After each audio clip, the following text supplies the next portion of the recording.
In today's video, I'm doing a paisley flower pour.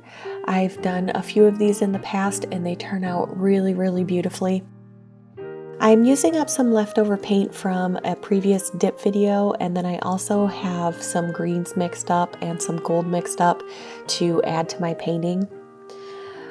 I'm working on a wood heart, and so this will take a little bit of a different shape than what I've done in the past with these. And I just have each of my colors mixed with some Sargent Art Gloss Medium and some water. I have about 2 parts medium to 1 part paint, and then I slowly incorporate water until it's the consistency that I want for this style of pour.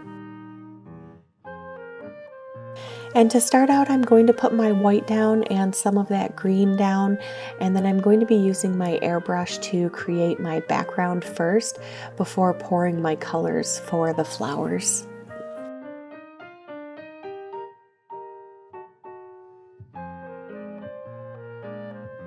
I have my airbrush set at about 40 psi.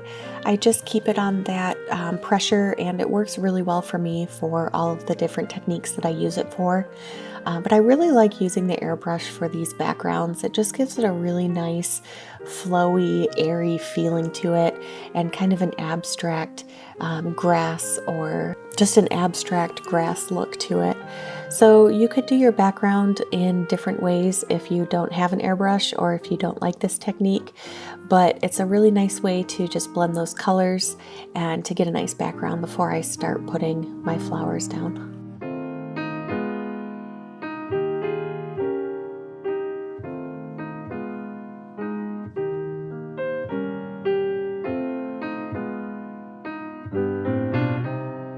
I grabbed some pipettes and I'm going to use those to create my little puddles for my paisley flowers.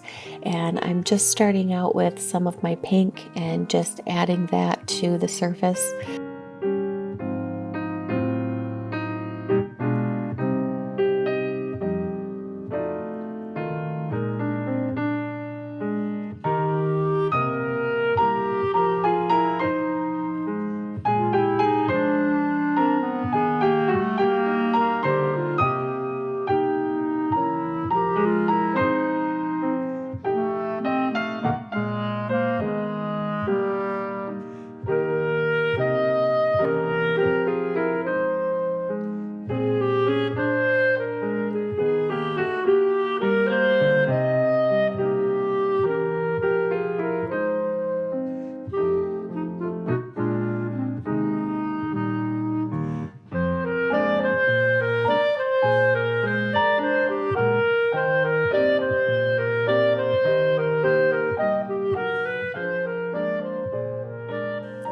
I just started alternating my colors and putting them down in different patterns on my wood surface, and then I started adding some color into each of the flowers.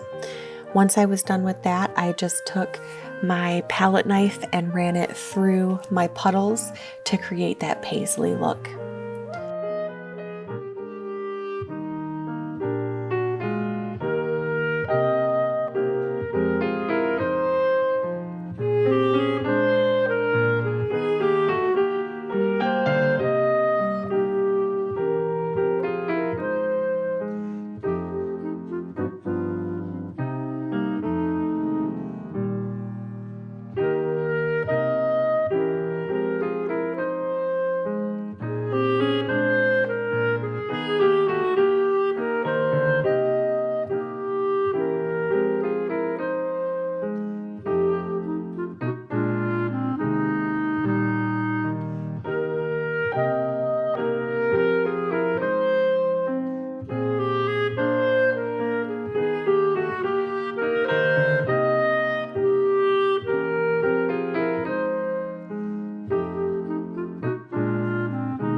Overall, this dried really, really well.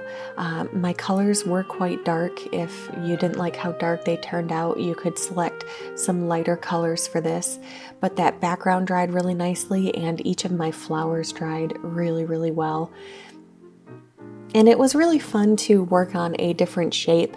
I have done them on rectangles and on a circle canvas last time, and this one was just really fun and whimsical to do. I hope you guys like this video. Let me know what you think down in the comments below.